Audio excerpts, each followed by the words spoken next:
శుభములు కలుగు నీకు.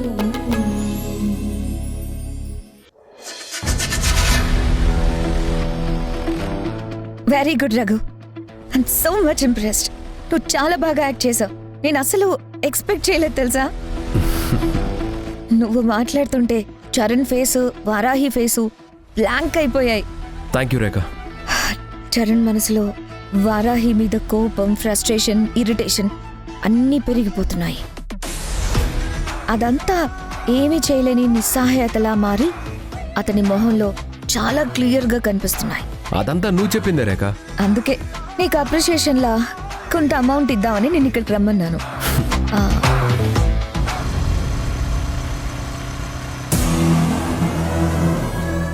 ఇతను వారాహిం చేసుకుపోయి రఘులా ఉన్నాడే, ఇతనికి రేఖతో ఏం పని? కొంప తీసి చరణ్లా ఇతను రేఖకి లైన్ వేస్తూ వారాహిం చేసుకోవాలనుకుంటున్నాడా?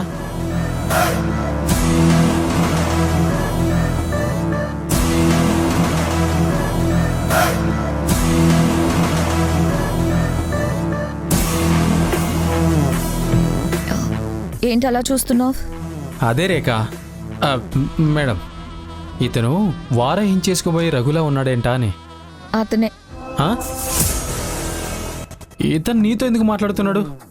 వారాహిం చేసుకుంటే తనకి భర్త అయిపోతాడు అంటే నీకు శత్రువు అయిపోతాడు. ఇతనితో మాట్లాడి పంపించండి. పంపిద్దాం. ముందు ఆ క్యాష్ ఇవ్వు. ఇదిగో 50,000. అయ్యో మేడం, ఇతనికి డబ్బులు ఇస్తున్నారేంటి? ఇతను ఎలాంటి వాడంటే? ఇతను నా మనిషి.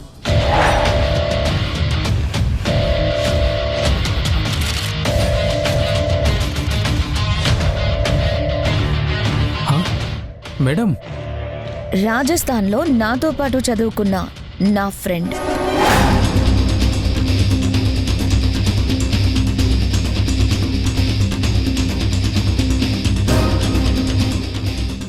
నేను చెప్పడం వల్లే వారాహిని పెళ్లి చేసుకోబోతున్నాడు. అమ్మో, ఇదేంటిది? ప్లాన్. చరణ్ దారిలో నుంచి వారాహిని తప్పించే ప్లాన్. చరణ్ని నేను చేసుకోవడానికి వేసిన స్కెచ్.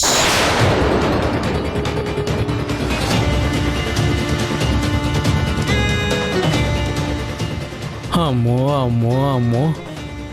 మర్డర్స్కి, కిడ్నాప్లకి ఇలాంటి ప్లాన్లు వేస్తారని తెలుసు.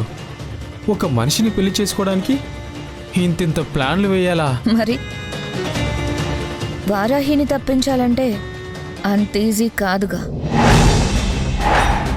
అందుకే రఘు నా మనిషి అని తెలియనివ్వకుండా డ్రామా నడిపిస్తున్నాను. అబ్బా, నేనెప్పుడూ ఇలా ఆలోచించలేదే. ఛా! ఏంటి? ఏం లేదు మేడం, ఏం లేదు. నన్ను ఇంత తెలివి తక్కువగా కన్నందుకు మా నాన్న వాళ్ళని తిట్టుకుంటున్నాను. ఛా! మా నాన్నని. ఓకే రఘు, నువ్వు బయలుదేరు.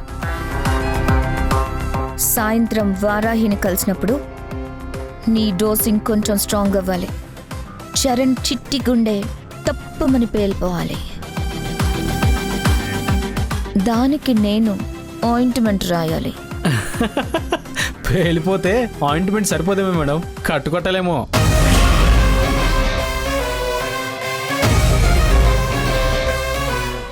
రఘు, నువ్వు వెళ్ళు.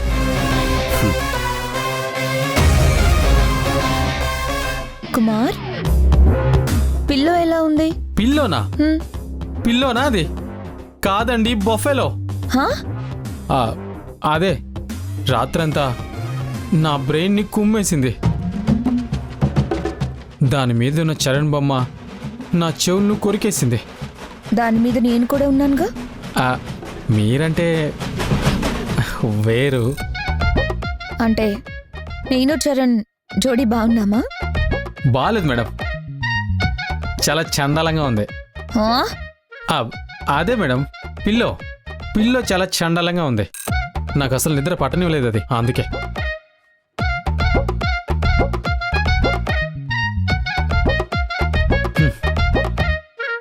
ఇదిగోండి, తీసుకోండి మీ పిల్లో.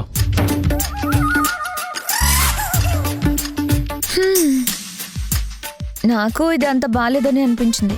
సరే, ఇది నీ దగ్గర వద్దులే. ఇంకా ఈ చండాలని నా తల కింద పెట్టుకోక్కర్లేదు. రేపు ఇంకో పిల్లో మీద వేరే ఫొటోస్ వేయించిస్తాను. అది టెస్టే. ఇంకో పిల్లోనా? ఒకటి కాదు, చరణ్కి ఇవ్వడానికి ఓ మంచి పిల్లో సెలెక్ట్ చేసే వరకు రోజుకొక పిల్లో మీద మా ఫోటోలు ప్రింట్ చేయించి నీకు ఇస్తాను. అవి చెక్ చేసి నీకు ఖచ్చితంగా బాగుందనిపించిన పిల్లో ఏదో చెప్తే అది చరణ్కి ఇస్తాను గిఫ్ట్గా. ఈ విషయం ముందే చెప్తే ఈ పిల్లోనే బాగుందని చెప్పేసేవాడిగా. ఏంటి? ఏం లేదు మేడం, ఏం లేదు. ఓకే, సాయంత్రం ఇంటికి వచ్చి కొత్త పిల్లో తీసుకెళ్ళు. చా శాస్త్రజ్ఞులు ఎలుకల మీద టెస్ట్ చేసినట్లు ఇది నా మీద చేస్తుంది. పెదవ టెస్ట్. కర్మ కర్మ కర్మ కర్మ కర్మ కర్మ.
నిజంగానే వచ్చేసాడా?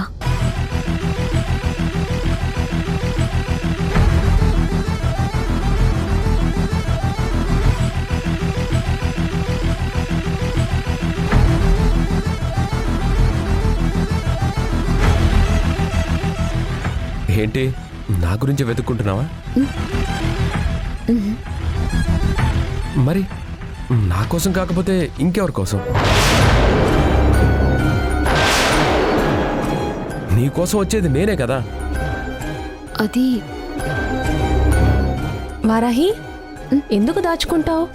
పెళ్లికి ముందు కాబోయే మొగుడు భార్య కోసం మాటి మాటికి ఇలా రావడం, భార్య అందరి ముందు దొరికిపోవడం మామూలే కదా. అదే లేదండి, నేనేదో క్యాషువల్గా చూస్తున్నాను. సరే సరే, నువ్వెందుకు చూసావో నాకు అర్థమైంది, కానీ ఆ బ్యాగ్ బుక్స్ ఇవ్వు. అబ్బే వద్దులండి. అరే ఇవ్వు వారాహి, జీవితాంతం నీ బరువు బాధ్యతలు మోహాల్సింది నేనే కదా, ఇంకా మోహట పడతావేంటి?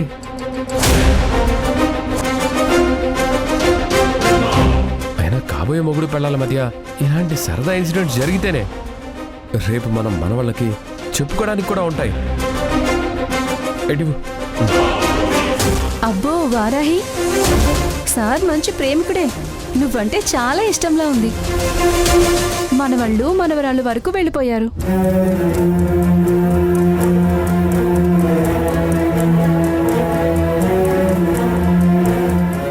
ఏమండి, నా ప్రేమ ఇక్కడితో ఆగిపోదండి. ఇప్పుడు మేము వెళ్తూ అలా సరదాగా దారిలో ఐస్ క్రీమ్ తీసుకొని తింటాం.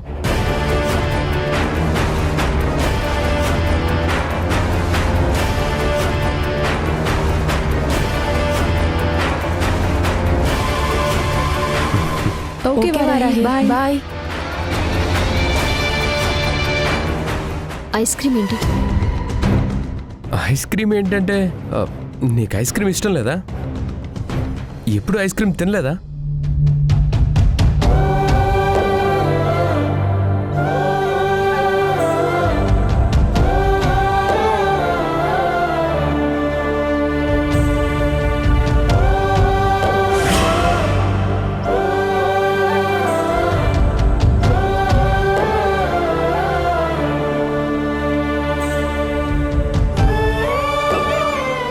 అది కదండి, ఇప్పుడు నాకు ఐస్ క్రీమ్ తినాలని లేదు.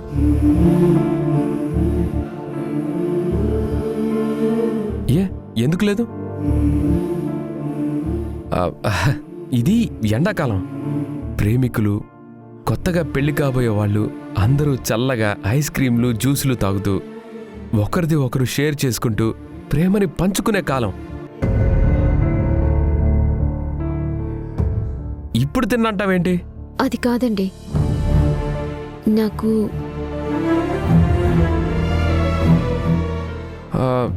ఎవరైనా ఏదైనా అనుకుంటారని ఇబ్బంది పడుతున్నావా? అంటే అది వారాహి, నువ్వు ఏ కాలంలో ఉన్నావు? ఇది ముసలమ్మలు కూడా మొబైల్ వాడే కాలం. మనం కాబోయే భార్యాభర్తలం. సో మన గురించి ఎవ్వరూ ఏమీ అనుకోరు. పద వెళ్దాం. ఈరోజు నువ్వు నాతో కలిసి ఐస్ క్రీమ్ తినాల్సిందే. పద పద పద.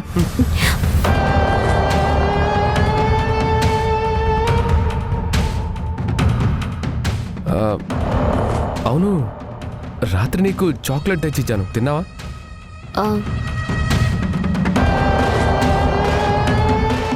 తిన్నావా లేదా? అది తిన్నాను. Okay, thank you. ఎక్కు, వెళ్దాం.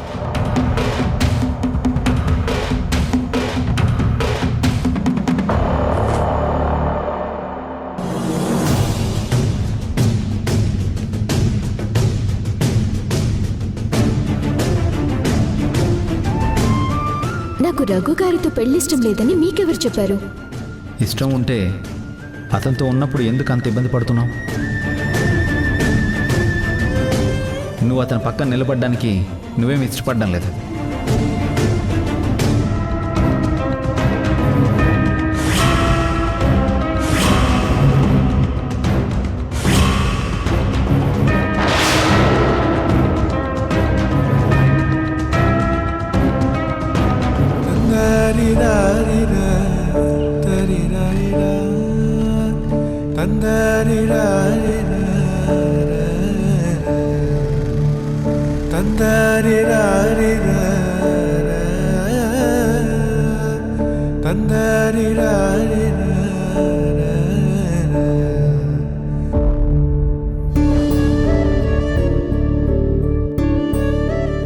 సునైనా, షాప్ నుండి దారాలు తెచ్చావా?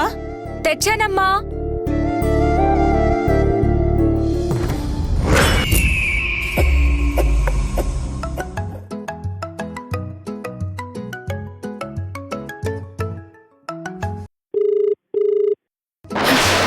ఇదేంటి, మళ్ళీ ఏదో అన్నోన్ నెంబర్ నుంచి కాల్ వస్తోంది.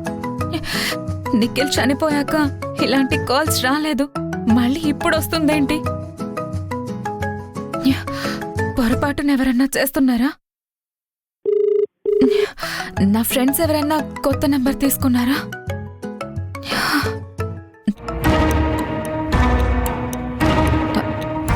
హలో. ఏయ్, నేను నిన్ను నా దగ్గరికి రమ్మని కోరుకుంటే నువ్వు మీ అక్కని ఎంక్వైరీ చేయమని పంపించావా?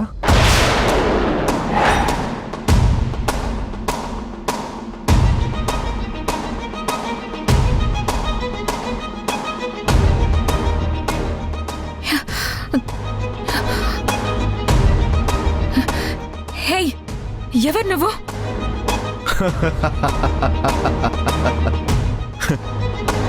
నేనెవరో తెలుసుకుంటే నీ గుండె ఆగిపోతుంది.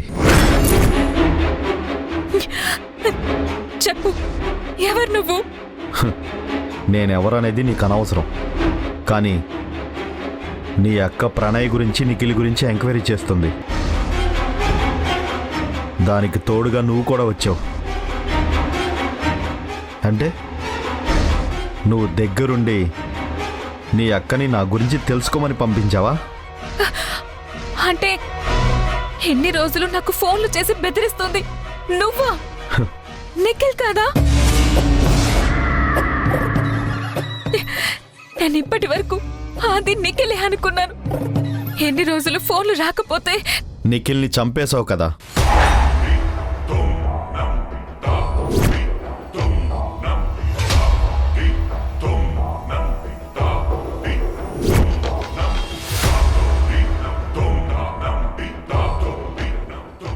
ఇంకా ఫోన్లు రావులే అనుకున్నావా?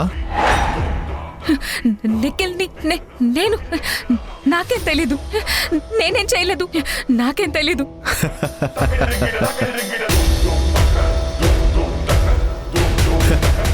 నాకు తెలుసుగా,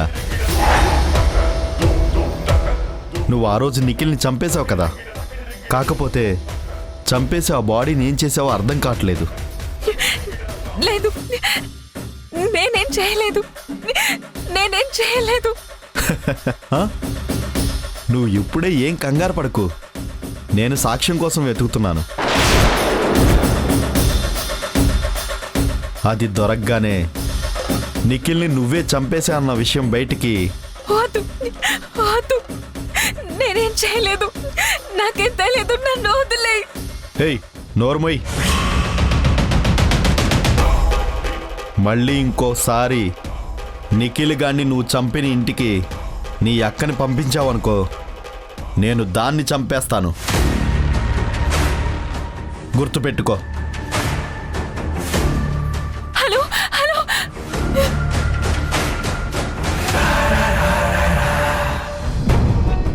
అంటే ఇప్పుడు అక్క చంపేస్తాడా?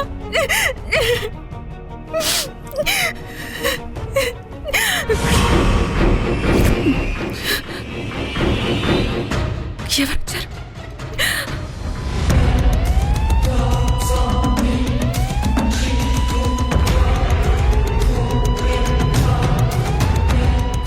హే, ఏమైంది? ఎందుకు అలా కంగారు పడుతున్నావు? ఎందుకు భయపడుతున్నావు? అది అది అది అది నువ్వు సడన్ గా నా మీద చేసేసరికి భయం వేసింది. సునైనా, చిన్న చిన్న విషయాలకి అంత భయపడితే ఎలా? సరే కానీ, నేను మొన్న నిఖిల్ మిస్ అయిన ఇంటికి వెళ్ళాను కదా, అక్కడ క్లూ కోసం మొత్తం నేను చూసిందంతా రికార్డ్ చేశాను.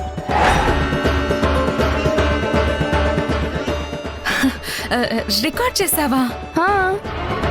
అదంతా రికార్డ్ చేస్తున్న టైంలో అక్కడ నన్నెవరో ఫాలో చేస్తున్నట్టు అనిపించింది.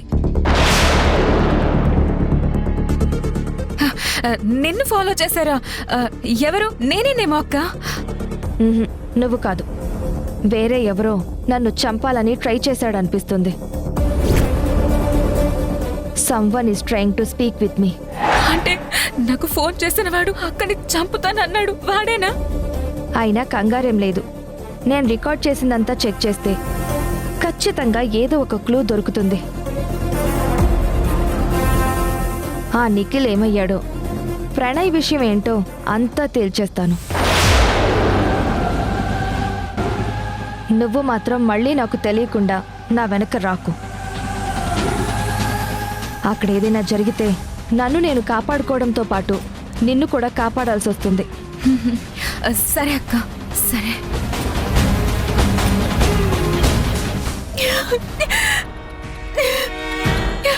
అక్క క్లూస్ కోసం వీడియో తీసింది. ఏదన్నా క్లూ దొరికితే, ఒకవేళ నా చైన్ దొరికిపోతే నేను దొరికేస్తాను. ఇంకోవైపు నిఖిల్ చచ్చిపోయాడు, ప్రణయ్ బాడీ ఏమైందో తెలీదు అని కంగారులో ఉంటే వీడెవడం మూడవాడు వచ్చాడు, అక్కని చంపేస్తానంటున్నాడు. అక్కకేం జరుగుతుందో, వాడు నన్నేం చేస్తాడు?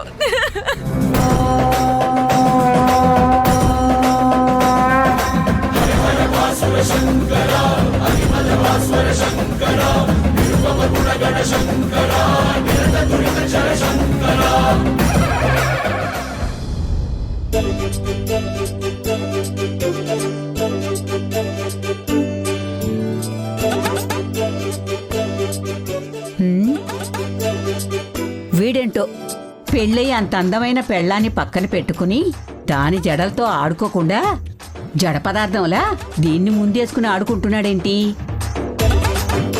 చచ్చా, ఏ వయసులో ఏం చేయాలో ఈ జనరేషన్ పిల్లలకి బొత్తిగా జనరల్ నాలెడ్జ్ లేకుండా పోయింది.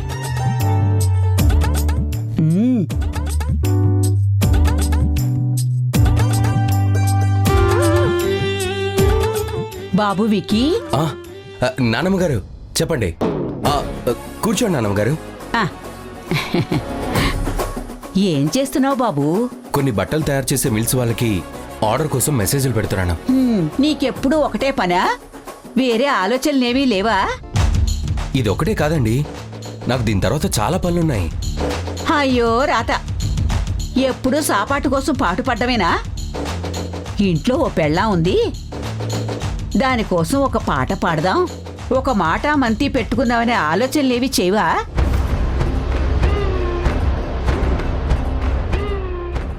మీ మనవరాలు విడాకులకి అప్లై చేసిందని మీకు తెలుసా?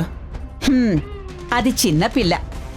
ఆలోచనతో పనులు చేయడం కంటే ఆవేశంలో నిర్ణయాలు తీసుకోవడమే సరైన పని అనిపిస్తుంది ఆ వయసుకి.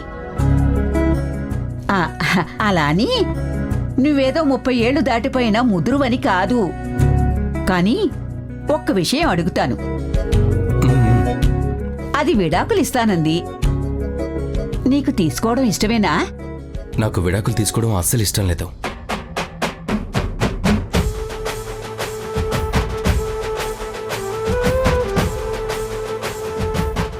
అలాగని ఆశని నేను కలిసి ఉంటామన్న ఆశ కూడా లేదు. అదేంటి మనవడా అలా అన్నావు? విడాకులు ఇష్టం లేనప్పుడు కలిసి ఉండడానికి ఇష్టం ఉన్నట్టే కదా.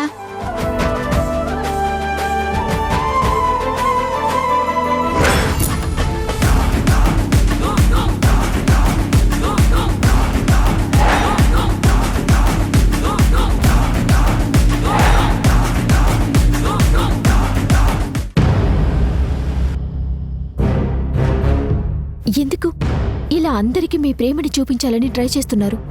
నీకేంటి ప్రాబ్లం? నేను చరణ్తో ఎలా మాట్లాడినా ఎలా బిహేవ్ చేసినా నీకేంటి ప్రాబ్లం?